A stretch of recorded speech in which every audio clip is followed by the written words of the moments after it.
रबी चाष पाई मुग बंटन। जमनकीरा ब्लॉक अंतर्गत टिकिबा पंचायत एक कृषि प्रधान पंचायत। खरीफ चाष परे परे प्राय 70% चाषी रबी चाष करिथांती। एहाकु नजर रखी कृषि विभाग एवं एक एनजीओ संस्थार मिलित उद्यम रे आज पंचायतर इच्छुक चाषी को पंचायत कार्यालय रे मुग बिहन बंटन करा जायछि। सूचना मुताबक आज प्राय 50 जन चाषी को मुग बिहन प्रदान करा जायता बेले आगकू अधिकरू अधिक चाषी एथिरे सामिल करा जिवो बोली सरपंच श्रीमती ममता भेंगरा प्रकाश करिसंती।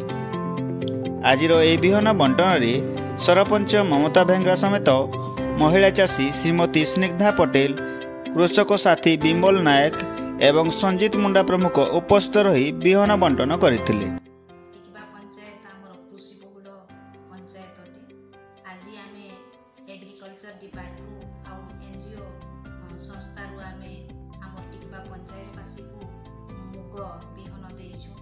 आज 50 जन खंडे मुग बिहन नेकी जाइछंती। प्राय हमर समस्त चाष करंती आउ मुग मंजी पाइकी हमर टिकिबा पंचायत वासी भारी खुशी आउ समस्त चाष करिकरी आमे उपकृत हेबु बोली प्रकाश करछु। जमनकीरारू जितेंद्र मुदलिंग रिपोर्ट संधान न्यूज।